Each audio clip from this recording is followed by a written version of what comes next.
Welcome to the LTC Peregrine DadCast. I'm your host, Henry Cameron Allen, and these are my co-hosts. There's Jeff Kamen, there's Bill Fentanyl, and there is the wonderful John Garvin. And we're back for another week and another round of dads talking about our grief journey publicly. So we just had to check in. Everyone's doing all right or a little better than all right, and reconnecting to the relationship dynamics that perhaps we had with our kids. And maybe that's a good topic for today. How has that changed over the course of time? And how does one reconnect? I know that there are a lot of lost travelers out there who we've all been and on a journey. Jeff and I both 15 years, and John and Bill have had some time as well to figure all that out. And sometimes it's talking about your journey with a group of people who get it. Sometimes it's moving the stones out of the paths of other people coming up behind us, as Bill and I do on a daily basis. Re-engaging with a sense of purpose and a sense of connection with our kids. I think we're all here to say that that's possible.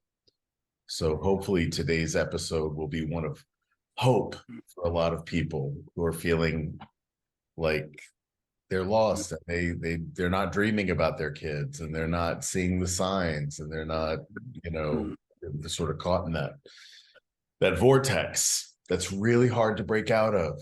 It takes time. It takes time. Who wants to jump in with this theme? Because I think it's an important one. I'll shoot. So my relationship with my daughter, so I was divorced from her mom from the time she was 8.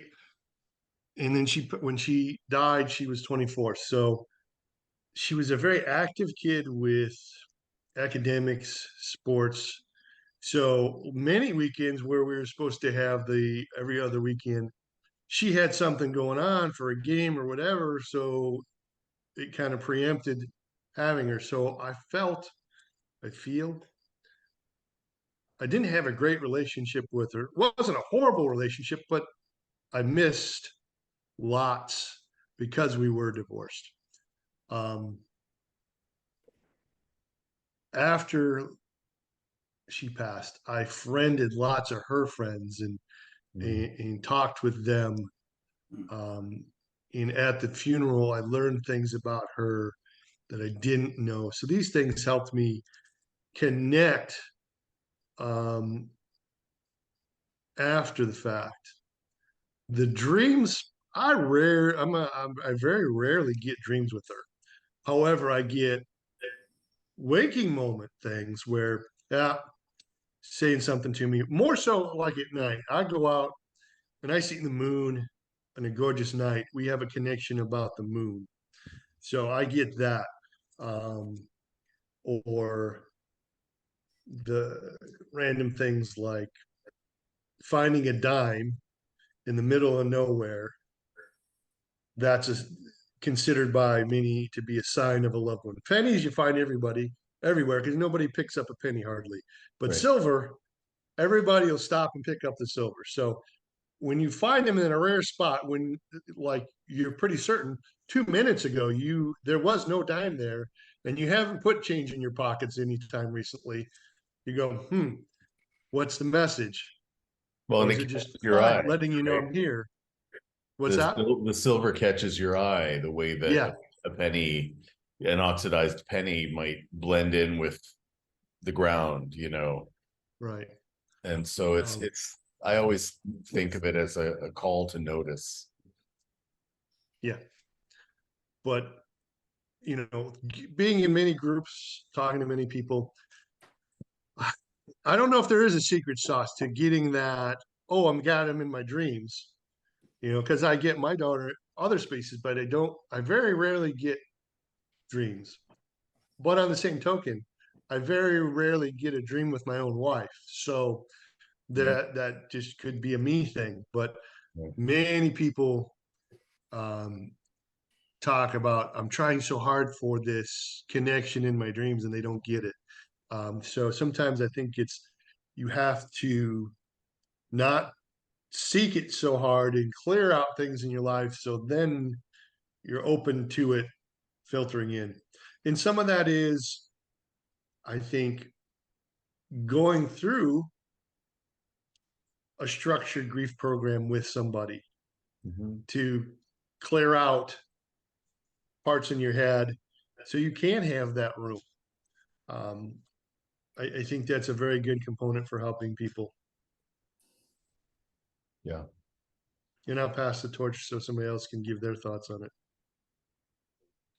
If someone is watching us right now, it means that they have chosen not to be alone in their grief. This is a big moment. If this is your first connection to reaching out, cherish it, empower it, stay with it, spread it wider. There's a whole world of understanding and compassion and identification for you. Wherever you are in the world, obviously you speak English, you couldn't be with us right now. But despite cultural differences, the loss of a child is a unifying experience. It's thunder exploded inside of your head and your heart, certainly for the first months after the occurrence. And then what happens is, and it's a good thing to understand, is that the power of the thunder to shake you to your core diminishes. And you, as a living organism, get to experience the reinvigoration of your own strength. And there will come a time when you will embrace the spirit of your lost kid and realize that you haven't actually lost that person. That person lives inside your heart. And it's been 15 years since I lost Nathan. These days, he shows up every now and then, mostly as a cheerleader, pushing me forward, saying, essentially, is that all you've got? Come on. Yeah. Yeah, absolutely. I'm 100% in agreement. You know, we do tend to fall into that part of that cycle of you know, that staying stagnant in our mourning is that concept of we've lost our kids. And you know, we're working on with the Lost Travelers Club right now a new lexicon for grief, helpful language that can transform the way that we look at it. We may use the word loss because that's what we've known and that's what we've been told to focus on, and that's how people greet you. I'm so sorry for your loss, right? And those of us that are on that path of reconnection um understand that nothing beautiful is really ever lost, and that our kids do live on in us, through us. And we have an opportunity. This is why I founded the Lost Travelers Club, to come together in community, us peregrines who have been told we've lost our children, to come together in empowerment, you know, to say, how can we allow them to work through us by channeling our grief into goodness? That's what we're about. And this community is growing slowly, but it's growing. And so, as Jeff said, please share about this. Please pass this gift along, because we're all here volunteering to do this. It's an important, for me, it's been an important part of reconnecting with my purpose. Cameron was my only child, and I was a single dad. His mom was in the picture, but he was with me 90% of the time, and I carried that responsibility with great pride. And we were best friends, and we were a team, and we still are a team. But it took me years. It took me a long time. It's been 15 years also, just like Jeff. And I only recently this year have been able to say out loud the opposite of what I've been saying for 15 years, that my joy left with Cameron. I was sitting in that cycle of loss. I was sitting in that cycle of my joy was wrapped up in him and in my parenting.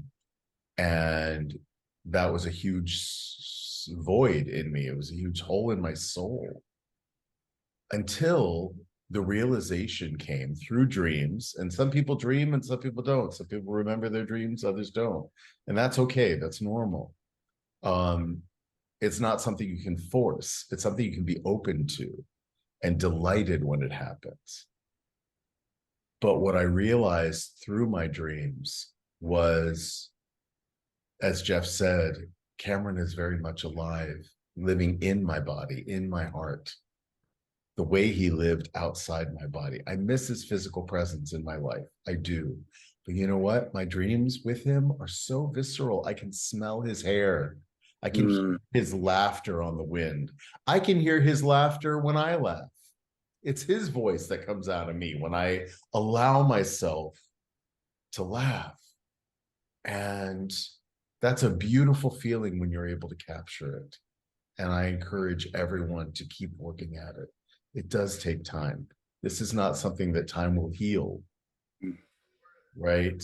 But there are tools that we can develop to make the journey a little bit less rocky and to find ways to endure it and to cope with it.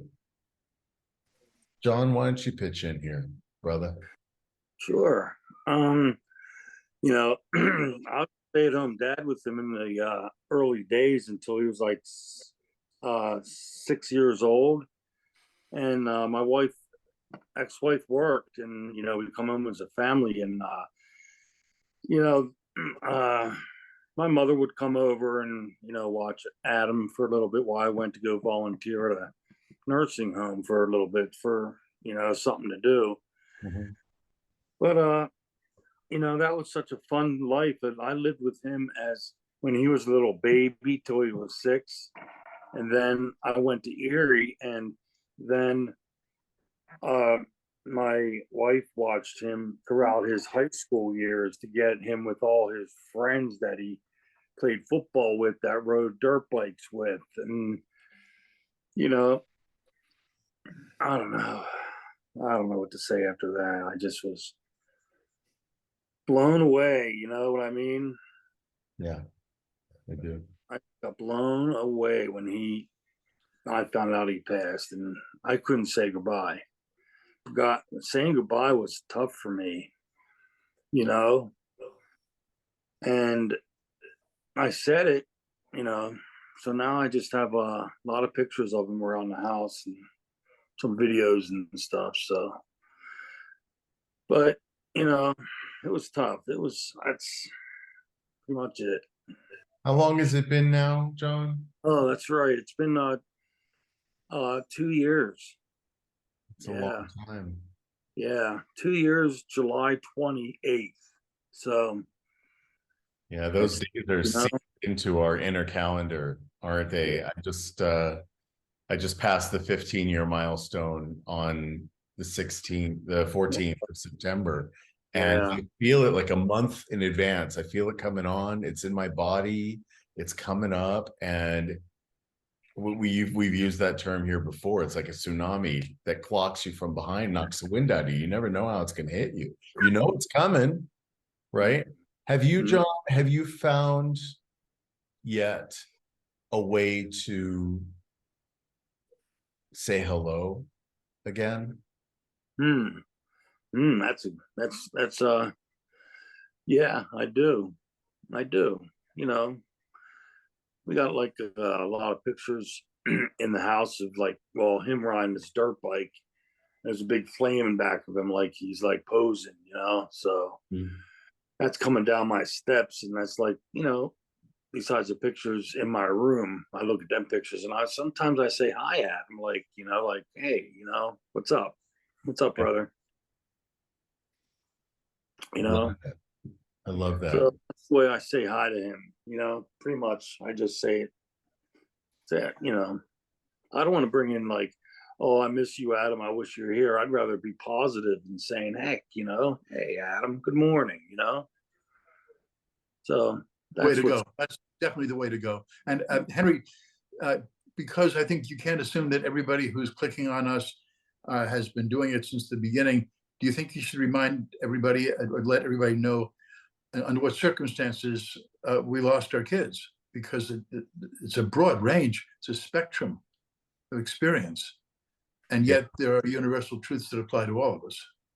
That's true, and as people are getting to know us and becoming more familiar with us, they're going to go back and they're going to look at the 8 episodes that we've already done where we've acknowledged our kids. And I think it's a good and healthy thing to talk about for people who are meeting us as if this were the first episode. I think you're very, very right.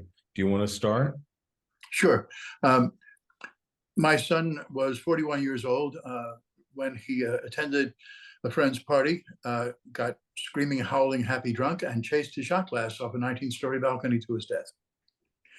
He had been a natural food chef, successful martial artist, a man known for his loving, compassionate nature, but he also was stalked by alcohol, and ultimately it killed him.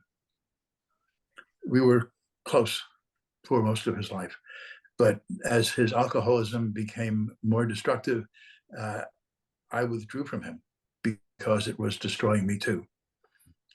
And that's my story. Thank you for sharing that. Bill, you want to talk about it?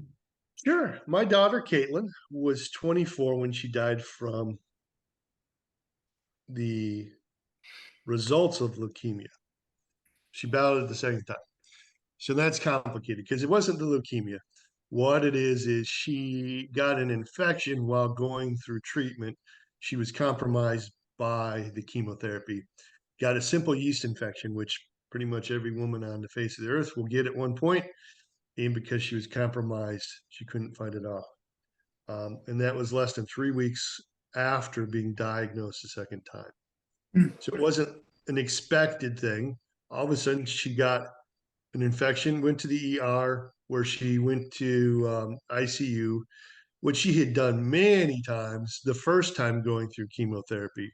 Anytime you spike a fever, you go in, you get checked, typically 3-4 days on an antibiotic, and things turn around, you go home. Well, this time that didn't happen. My daughter was a very active kid in high school, straight A's, any extra academic thing she could do, she would do. 4 sports: basketball, volleyball, softball, and cheerleading. When one ended, immediately the next day she's starting to do spring training or whatever you want to call it for the next sport. So there was like no break other than a mandated 1 week in August in the state of Indiana. They say athletes cannot do anything that week, can't go to the gym, can't do weightlifting, can't do anything. So everybody schedules their vacation in that week of August if they're a sports kid. But yeah, she was just tremendously involved in sports, went to college, was studying engineering at the end, but she was taking her books with her while she was at the hospital so she didn't get backtracked further in her studies, because she lost a year and a half at least because of the cancer treatment, the treatment for the leukemia. Yeah. So that's my Katie, and I'll pass the baton. John, tell us about your boy. Sure, he was a very active kid. When he was younger, he went to Taekwondo classes, and he got his black belt. And he just grew up too quickly for me. It's like my father says, if God would give you 20 years with Adam, would you still accept him? And I was like, heck yeah. So anyways, I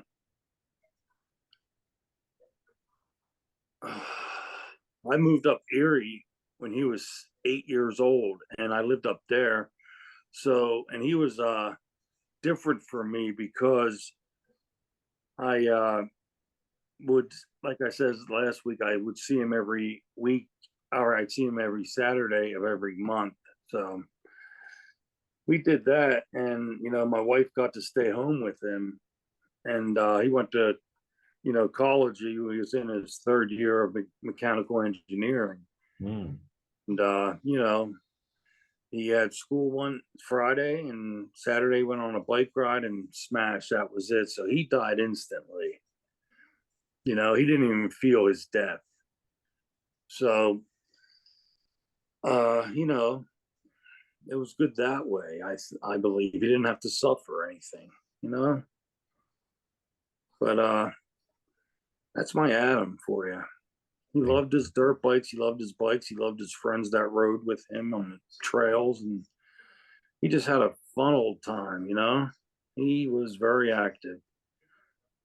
So Thank you for sharing him with us. thank you. Cameron was 11 when he was diagnosed with anaplastic astrocytoma. Wow. And it's a kind of brain cancer that's typically only found in men over 45. And there are still no answers, right? So it was a high grade tumor in the middle of his brain, the size of a summer peach in the middle of his 11-year-old brain. And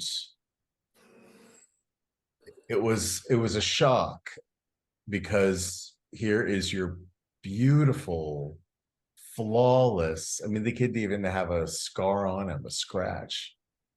And then they were cutting into his head, and stitching him back up. And I remember the sadness of watching him go through that and to see his beautiful head cut up that way.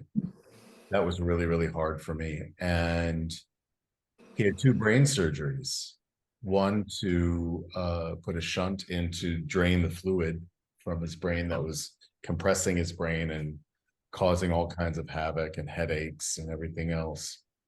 And then the second one to remove the tumor. And they could only do it piecemeal, little by little by little by little. And I found out later, which was really interesting, that he got the gold standard of treatment, but it's almost verbatim with every other parent that I have talked to who have had some kind of brain cancer, where it's like they're reading out of a journal the same thing. We could only get 90% of it because of the location. And we're going to hopefully get the rest of it with radiation and chemotherapy and hope that it doesn't return. This is the same thing that any brain tumor parent will tell you that they are told. He spent months in the hospital recovering from his second brain surgery. And I did my homework. I got all the medical journals. I wanted to know as much as I could about his condition so that I could be part of the team. And maybe if somebody missed something, I could be Superman, and say, well, I know the answer. And I discovered that he was being overdosed by 8 different medications. And that nearly did him in. And I called an emergency meeting of the oncology team. And I said, why is he on this, and this? And they looked at their notes and they looked at each other and they said, you're absolutely right. There's no reason that he should be on those.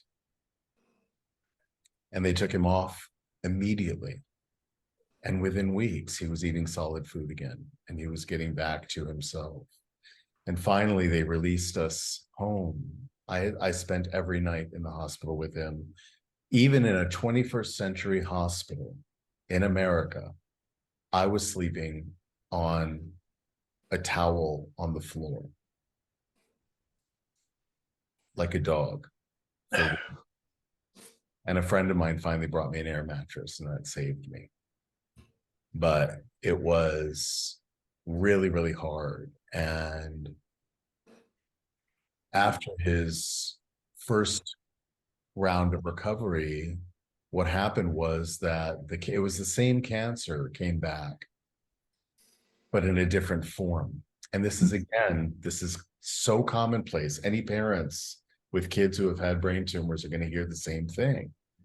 It comes back in a more sort of gel-like form. It's not a solid tumor, and it just permeates everything. And the oncologist, this is at the Mayo Clinic, said, if a child has to go, this is the way to go.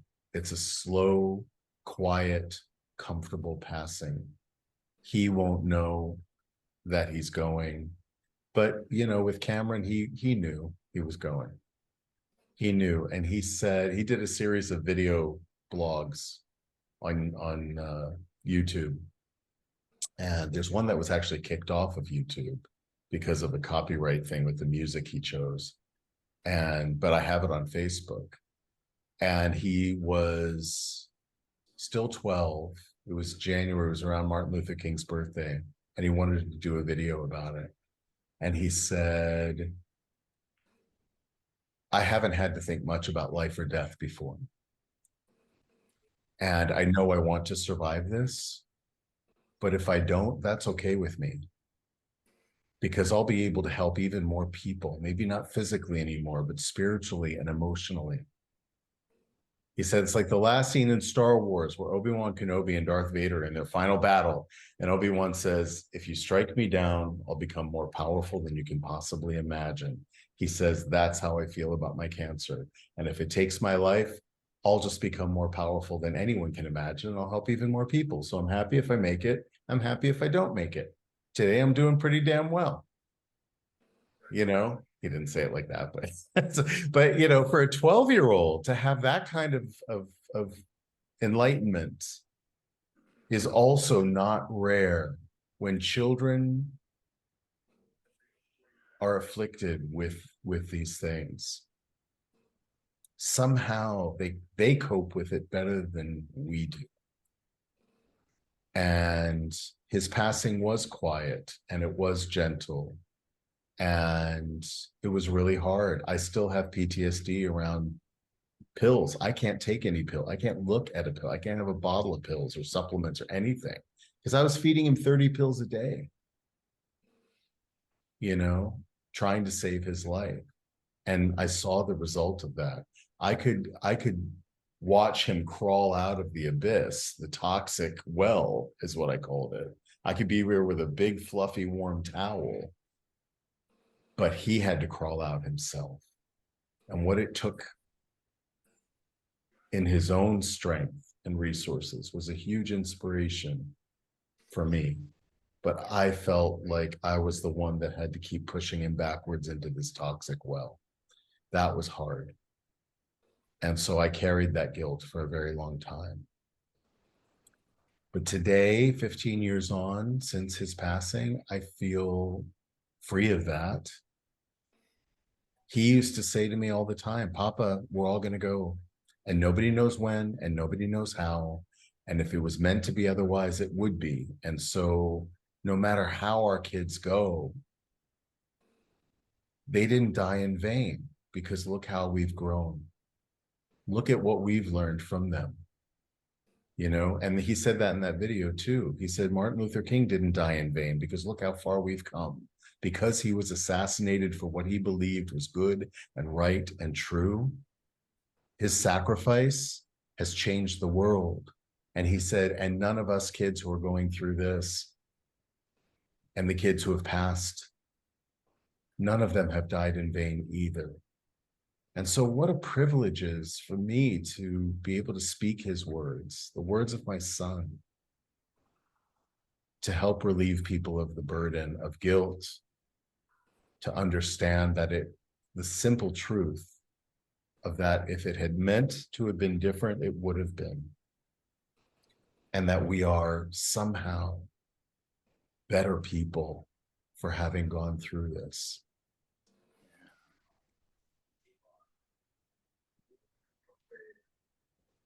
I was at the Mayo Clinic a year ago on an unrelated matter, but I want to let people know who've never been there that you and Cameron could not have been in a better place on the planet. Was what happens when you walk into the building is there's this overwhelming sense is that you somehow entered a holy place, Yeah. not just one of the most famous locations of medical science in the world, but a holy place, because the dedication of the place is to a loving kind of healing, not only to the science. Right. And that was a breathtaking experience for me.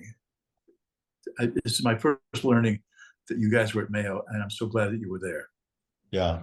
Yeah. We were very lucky that we lived in Minnesota, so it was easy access, but the reason that we started this foundation, which originally was called the Brain Candy Project, was to hold parents so parents could hold their children who were going through a critical or terminal illness.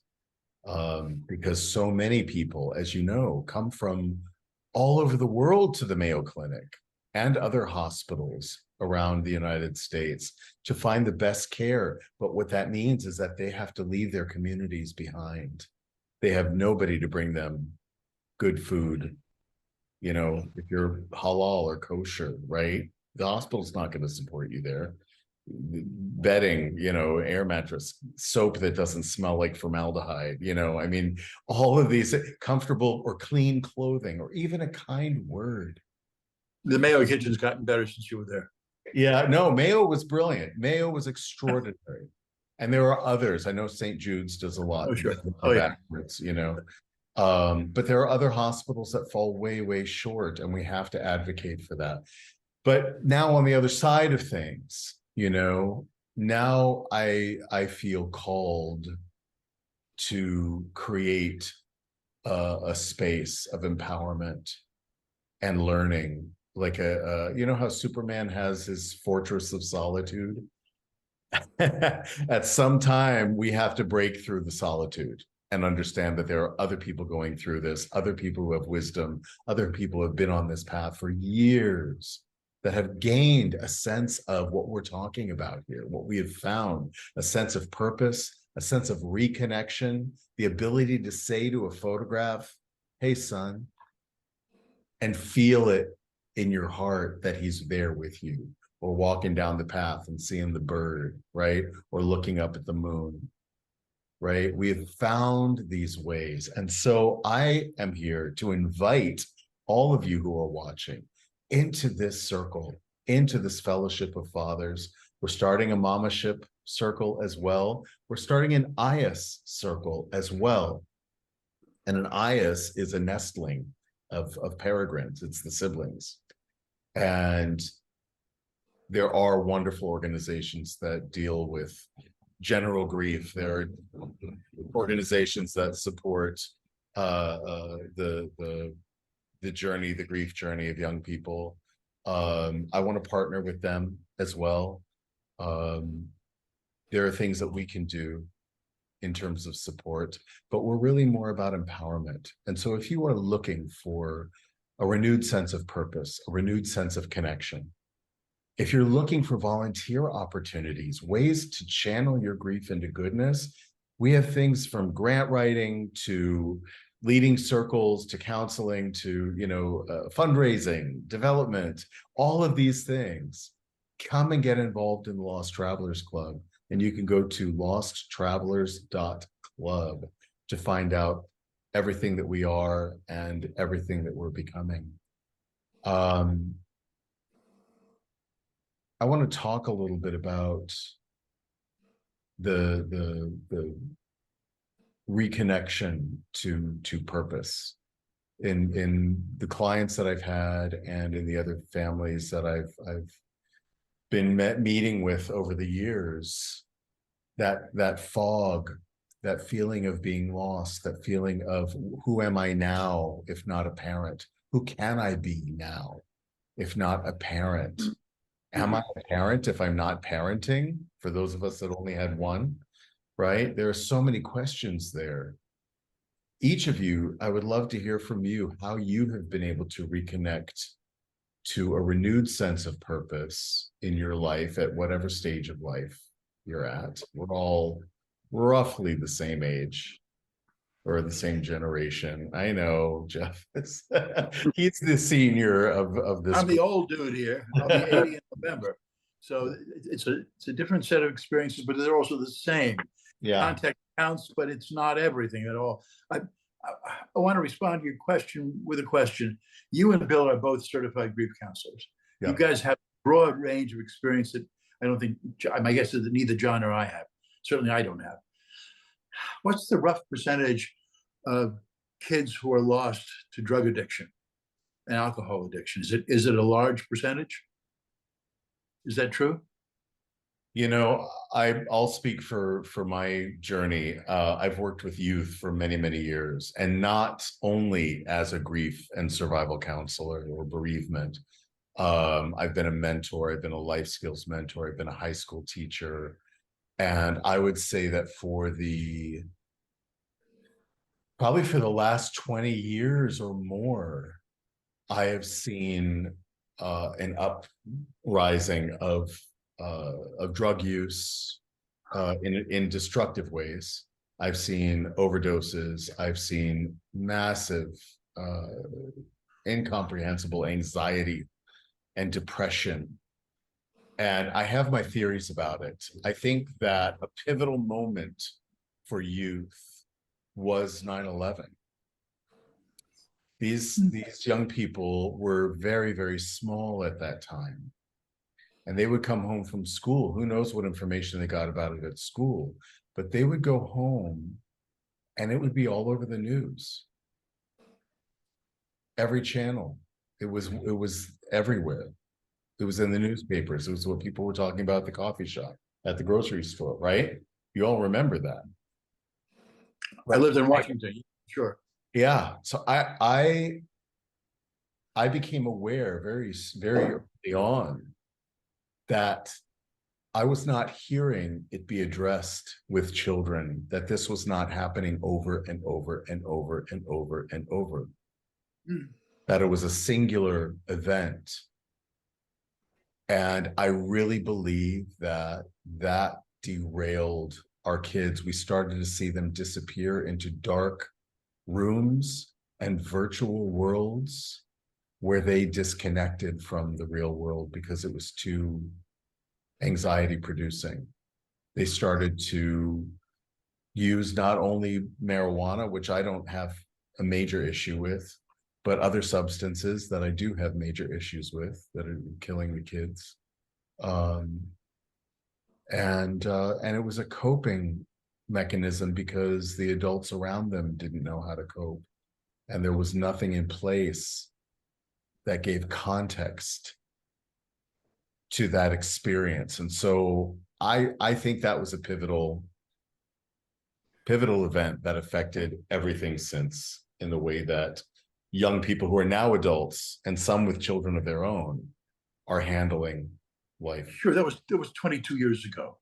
And I had 3 young kids. Nathan was my first. And I had to go to my kids' new school, her new kindergarten, because everybody was in tears. They were watching the Pentagon burn. They could actually see the smoke.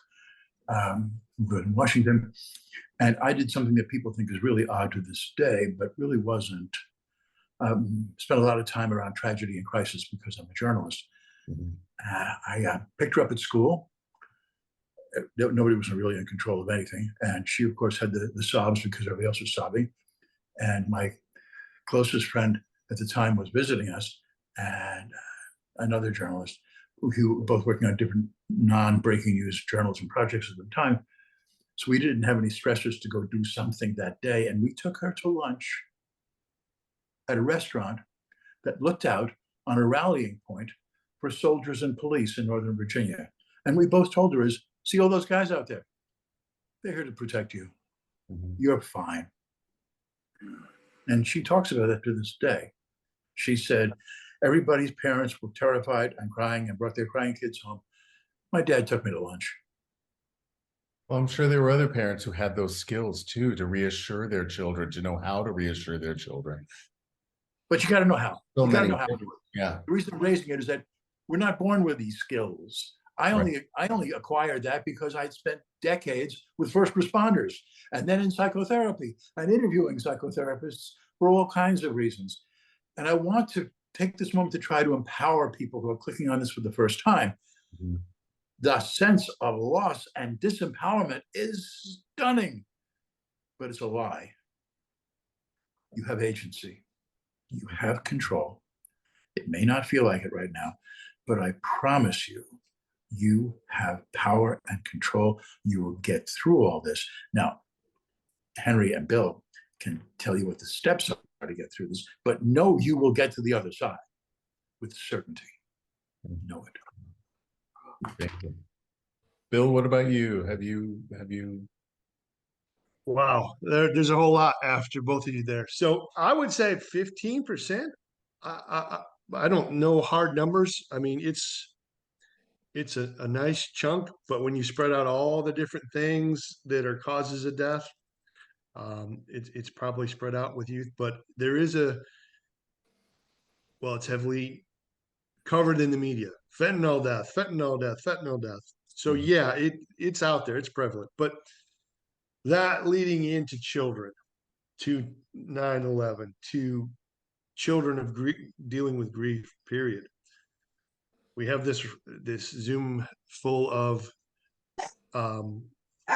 people dealing with grief right now. We don't know how to deal with grief. Therefore, how do we have the skill set to teach our children about grief when society has really poorly prepared us to giving us the tools to deal with it? So within the Grief Institute, they have a book, When Children Grieve. It is a guide to help adults, whether it's the parents, teachers, coaches, whoever who deal with children, give them tools and language to help give the kids tools and language to come back with dealing with your grief. And it's very similar to the grief recovery method, but it's altered for the kids. I'm not a licensed therapist, so I don't work with children, but this program is very effective in dealing in giving kids the tools. It was written by the co-founders of the Grief Institute and also the daughter of Michael Landon from Little House on the Prairie.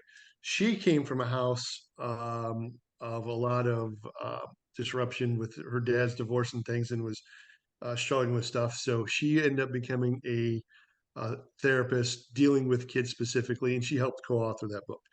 So I mentioned early on, I got to bail out of here quick. I have a little league football with a nephew to go deal with, to go watch. So I'm gonna take this as my opportunity. Guys, have a great week, Thanks, and I'll Bill. see you next week. Good Thank you, stuff. Bill. Thank you. We'll see you next week. So, One of the things that I've reconnected with in my sense of purpose, my overarching sense of purpose, is universal life skills education, of which grief is one of those universal life skills. Every single one of us on the planet, 8 point whatever billion people on the planet, are going to experience grief. And yet it's not something that is regularly talked about or taught at home actively or in school. And how do we expect, and yet it's something that we experience and we will learn about one way or another. That's the thing, the beautiful thing about universal life skills. It's not a question of whether we're going to learn them. And that's communication skills, grief, emotional literacy, financial literacy, sexual literacy, environmental literacy, right? All of these things that we are learning as human beings throughout our lives and applying daily. It's not a question of whether we're learning these skills. It's in what measure are we learning them and from whom are we learning them? And what was our teacher's proficiency level? The only person who can know if you're deficient in any of these is you. And just like if you have that call to learn a musical instrument, learn a sport, learn different cuisine than you're used to, cooking techniques, you go and find a master who's more proficient than you are, that can teach you those skills. Meditation, right? Anything. You go and find a master who will teach you the skills that you feel deficient in. And I think at best, those of us that have gone down the path of studying the grief journey is we can take people by the hand and walk with them until they feel more proficient than they did. We can share our tools freely, but they can't use our tools the way we use them. They're not us. And every grief journey is unique, right? There are common threads, as you said, Jeff, but everyone is unique. And so we can walk beside them on the path because we've been there. There's so many people doing grief work out there and therapy that have never outlived their children, that couldn't possibly know viscerally what this is, what this feels like. And so what I'm doing is really a service through the Lost Travelers Club, not only for parents individually, but for families who are coping, trying to figure out how to move forward. If there are multiple siblings, right?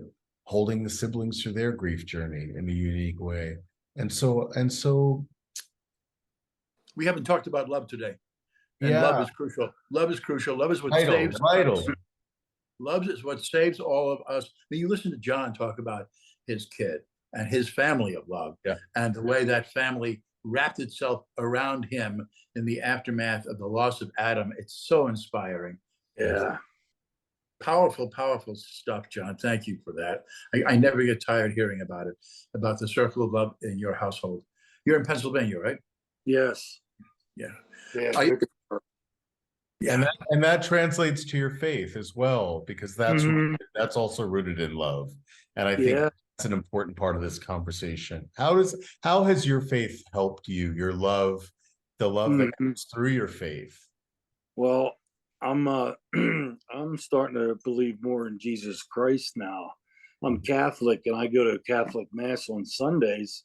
Last night we went because my folks my mom and stuff have something to do this afternoon. But anyways, I pray more now.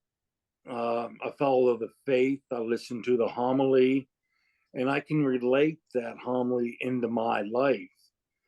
And it's just amazing to understand. And my mother and I do it every Sunday, and we believe in Jesus Christ a lot more. And we bring Jesus Christ into our homes with us and into our surroundings, and it just makes me happier to believe in something, that my son's there in heaven. And he's my only child too, so right now it's pretty difficult. Well, since 2 years it's been difficult for me to understand, and for my ex-wife to understand. It's like a journey for both of us, and other people just don't understand what we're what we're doing. So like understanding, but I just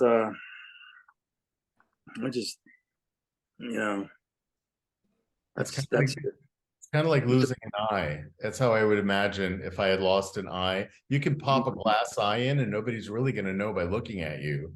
But you're looking at the world through a completely different lens, from a different perspective than everyone else in the room, unless they've also lost an eye. Then they kind of get it. It's a painful wound that'll never heal. And that's why it's this shift in our perspective that is unique to Peregrines. That is also, as hard as it is, it's also such a gift. And when you can tie that back to your faith, whatever your faith is, I know people who have lost their faith after outliving their kids. And then regained it in a different way. Or not. I mean, it's a tough position to be in. It is. When you have a root in faith and the promise of an afterlife and the promise of children are innocent, right? And our children can never be, harmed. And Jeff, you talk about the unnatural feeling of children preceding us, our children. It violates the natural order. We're not wired to bury our children. So it is the single most disruptive kind of grief that exists. That doesn't suggest that other grief is minor. It's Right. not. It's just that we come equipped with the wiring, the unconscious emotional wiring. Oh God, we lost the dog. Oh God, we lost the cat. Oh God, the grandma and grandpa are gone. Dad and mom go. But the kids don't go first. Right. That's the tearing of the tissue of reasonable expectation about what life holds and what it shouldn't hold. That's the kind of unimaginable injustice. And one of the advantages that my most recent affirmation of spiritual life has brought to me as a yogi, as a Jewish Buddhist, all those labels, is that I've come to embrace suffering as the natural expectation of life, and to celebrate every aspect of my life, including the pain, because if I didn't experience the pain in that case, I simply wouldn't be here. And I cherish the opportunity to be on the planet as long as I'm here. And of course, it sounds facile for me to say that now, as I'm planning to leave this conversation and go to the gym at almost age 80.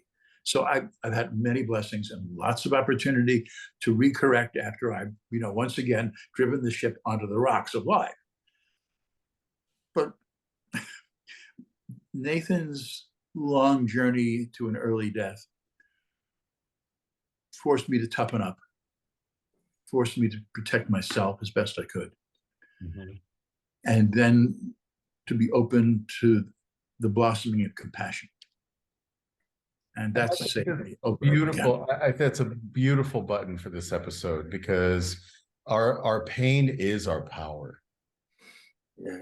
And we get through it. We get through it. We do get through it. I mean, throughout all of human history, what have we been trying to do has been relieve our suffering, whether it's to get a more comfortable sofa or to, prevent our bodies from breaking down. It's the human condition to look for comfort, whether it's comfort in our faith, or whether it's our comfort in our family, or in our physicality, or in, the environment, the people that we surround ourselves in. Our pain is our power. And so that's a beautiful reflection, I think, to end this episode on.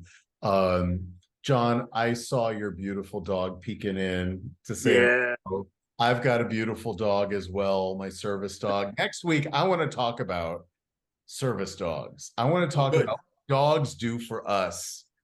No therapist can even touch. We have a new rescue dog in our house. Yes, you've got your fostering too. And I want to do a whole episode about that. So be looking for that next week. Please go to losttravelers.club, become a member, volunteer, get involved, come sit in this circle with us, right? It's Zoom. We could have 30 people in these conversations. So come and join us. Leave comments below, get involved in the conversation. Please like, subscribe, ring the bell, because that's what the algorithms love, because they want it to be social. So let's be social. Thanks, everybody. Thanks, John. Thanks, Jeff. Thanks, Bill. And we'll see you all next week. Next week. Bat time, same bat channel.